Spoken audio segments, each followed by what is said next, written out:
그 전에 먼저 아까 못다한 얘기가 있으면 서면으로 제출하라고 하셨는데 제출하기 싫어서 말씀으로 그냥 간단하게.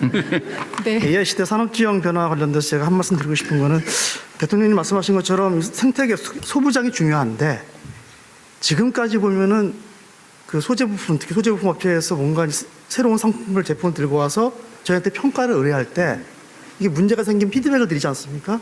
이게 좀 너무 길어가지고 마치 1년에 한 번 수능 보는 거였거든요. 그래서 저희가 생각한 게 좀 모의고사를 좀 못해주구나 중간에.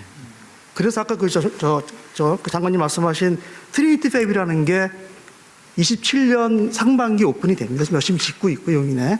그래서 그게 1년 반 뒤 오픈이 되면은 이제 수시로 시험을 볼 수 있기 때문에 바로바로 채택할 수 있는 그런 시스템이 갖춰지게 되고 거기에는 정부에서 반을 대주셨기 때문에 감사하게 생각합니다.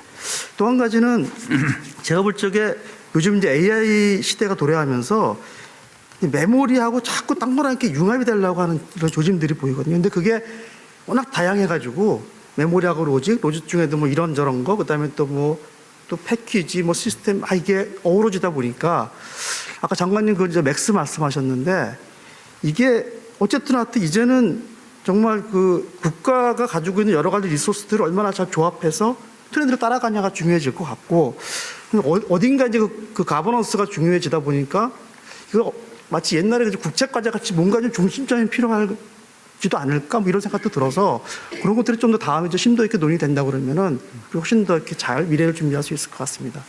네, 서면은 이걸로 대체하겠고요. 그건 서면용이었고. 네. 네, 맞아 하십시오. 본 제안으로. 예.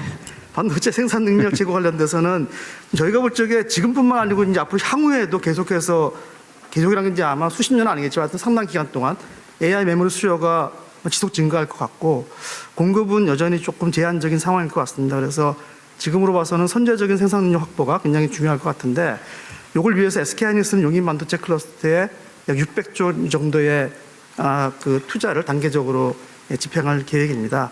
이렇게 대규모 투자가 필요한 이유는 저희가 일단 팹 규모를 키웠고요. 1.5배 이상. 거기다가 EUV랄지 첨단 공정을 위한 그 장비들이 추가로 도입되면서 생산 능력과 생산 역량을 갖다가 동시에 강화하기 위해서 이렇게 큰 금액으로 늘어난 그런 이유가 있습니다. 그뿐만 아니라 저희는 청주에도 투자를 이어가고 있고 이미 올해에만 11조를 투자했고요. 향후 한 4년까지 지금 누적으로 치면 42조 정도 투자할 계획으로 있습니다. 근데 이제 이게 문제가 어려움이 저기 이렇게 초대형 투자를 그 한 개의 기업이 단독으로 하는 상당히 어려움이 많이 있고 특히나 이제 대규모 자금 확보가 저희만으로는 좀 이제 어려운 부분이 있기 때문에 그 투자 활성화를 위한 규제 완화가 뒷받침된다 그러면 큰 도움이 될 것 같고요. 규제가 개선된다 그러면은 이런 AI 메모리 부족에 대응하기 위한 선제적인 투자와 동시다발적인 투자가 가능해지고 시장 변동에 흔들리지 않는 미래 준비가 가능할 것 같습니다. 근데 이제 사실 그렇게 또 생각할 수도 있는 게 하이닉스 돈 많이 버니까 그 돈을 하면 되는 거 아니냐라고 생각하실 수도 있는데 이게 돈을 벌어서 투자하려고 그러면 기본적으로 반도체 팹을 짓고 장비를 갖다 놓고 생산하는데 토탈 한 3년 이상 걸리거든요. 이미 시기를 놓칠 가능성이 있기 때문에 먼저 놓고 나중에 벌고 이렇게 좀 순서를 바꾸는 그런 개념으로 이해해 주시면 조금 좀 플렉서블해질 것 같고 또 한 가지는 이미 잘해주고 계시지만 그 전력과 용수가 굉장히 중요하고요. 지금까지는 이렇게 잘 오고 있는데 향후로 혹시 또 추가적인 규제 개선이나 정책 지원이 필요할 경우 요청을 드리고자 합니다. 하여튼 오늘 이렇게 여러 가지 발표해 주신 그런 산업 전략이 저희 반도체를 위해서 굉장히 큰 도움이 될 것 같고 SK하이닉스도 거기에 발맞춰서 최선을 다해서 열심히 하도록 하겠습니다. 이상입니다. 네, 일단 이건 좀 얘기를 좀 하고 지나갈까요? 지금 말씀하신 부분은 최태원 회장께서 저한테 한참 전에 말씀을 하셔가지고 일단 그 중에 하나 투자 자금에 관한 문제 그건 일리가 있더라고요. 우리가 금산분리라는 원칙으로 어쨌든 금융 조달에 제한을 가하는 이유는 이제 독점의 폐해를 막기 위해서인데 이런 대규모 투자가 필요한 첨단 산업 분야는 사실 그 문제는 이미 다 지나가 버린 문제고 그게 어쩌면 산업 발전에 저해가 되는 요소라서 저희가 이미 제도적으로 준비는 하고 있죠. 네, 그거는 의견도 모아져 있습니다. 네, 이거는 금산 분리라고 하는 것을 훼손하지 않는 범위 내에서 실질적인 대책을 지금 마련하고 있는데 거의 다 된 것 같아요. 다 된 것 같고 다만 한 가지 제가 지금 지금 정책시장님한테도 말씀드리는 게 뭐냐면 지금 아까 말씀하신 대로 국가 전체 단위 입장에서는 뭐 600조 대규모 투자는 매우 바람직하고 감사한 일이죠. 그런데 이게 수도권 집중 문제하고 관련이 없지를 않습니다. 과거에 제가 용인 반도체 유치할 때 저도 열심히 뛰어다녀가지고 격기도로 해놓고 지금은 이제 대통령이 되고 나니까 내가 왜 그랬지? 이런 생각이 좀 들어요. 그야 입장이 상황이 다르면 생각이 바뀔 수가 있는 건데 이제 그 문제가 조금 고민이 되는데요. 근데 예를 들면 내가 하나 여쭤볼게요. 거기가 지금 정확한 수치인지 모르겠는데 그걸 원래 계획대로 다 지으면 전력이 16기가 좀 필요할 거라고 하던데 맞아요? 얼마 정도 최대 필요한 전기가 얼마 정도입니까? 한 14, 15기가 15기가 정도? 1기가 줄었네, 제 예측보다. 그러니까 16기가면은 원자력 발전소 10개 이상인데 그걸 그쪽으로 그렇게 송전할 수 있는 상황인가요? 사실 진짜 걱정이 이호연 차관, 기후 에너지 네. 근데 아니 장기적으로 어떨지 내가 걱정이 돼서 그래요. 용수 문제는 어떻게 될 것 같긴 하던데 전력 문제는 과연 그게 지금 송전망 구축도 쉽지 않고 그 근처에다가 무슨 원자력 발전소를 지을 수도 없고 어쨌든 그 문제는 한번 얘기를 한번 해보십시오. 예, 기후 차관입니다. 용인 반도체 클러스터에 대해서 이제 가장 중요한 게 전력을 공급하는데 뭐 대통령께서도 말씀하셨지만은 사실 16기가까지는 아니더라도 원자력 발전소 1개 정도 한 팹당 그러니까 10개 팹에 한 15기가 정도 필요하니까 1.45기가 정도 이렇게 좀 필요한 상당한 양의 전력이 좀 필요합니다. 그래서 저희는 기본적으로 용인 반도체 클러스터 팹 가동 시기에 맞춰 갖고 전력을 공급하는 게 상당히 중요하다 이렇게 좀 생각을 하고 있어 갖고 전력 공급 방안들을 여러모로 고민을 해서 좀 만들었습니다. 그 중에 하나가 일단 발전소를 인근에 좀 지어야 되는 부분들이 좀 있었고요. 두 번째는 이제 발전소를 너무 많이 짓게 되면 또 지역적 수용성 문제도 좀 있다 보니까 원거리에서 그 송전망을 통해서 전력을 공급하는 방안. 그래서 일단 현재 계획상으로는 삼성전자 갖고 있는 계획하고 하이닉스가 갖고 있는 국가 산단과 일반 산단에 대한 전력 공급 방안, 발전소 지어주는 방안과 송전선로로 연결해서 공급하는 방안 두 가지 방안에 대해서 일정 정도 계획은 갖고는 있습니다.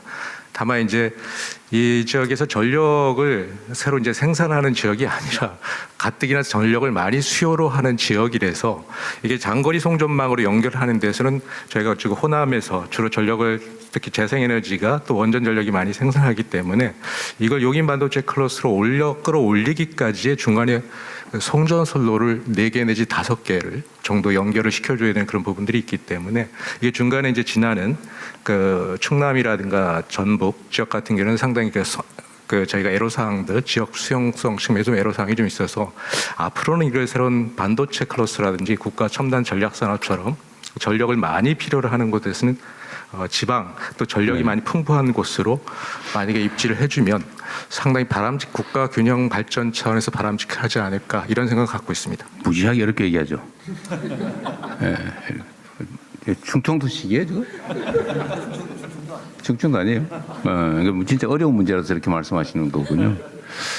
실제로 좀 매우 어려운 문제죠. 예를 들면 외부에서 생산된 전력을 공급받는 것도 송전망 건설 자체가 엄청나게 문제일 거고 자체 근처에 뭘 하더라도 그게 석탄 발전소를 지을 수는 없고 이제 보나마나 LNG 뭐 이런 걸 아니면 열병합 발전소 수준일 텐데 그걸로 할 수 있을지 조금 오해가 있으실 수 있기 때문에 저희만 거기에 용인이라는 데가 넓어서 저희만 있는 게 아니라서 같이 물론이지. 그래서 저희 것만 놓고 보면 훨씬 적거든요 그거보다. 그리고 반을 확보를 해서 나머지 반만 남아 있는 상황이라서 그렇게 조금 국한시켜서 보면은 좀 이렇게 그 가능성이 무슨 높습니다. 말씀이세요? 아. 거기 연관업체들 얘기.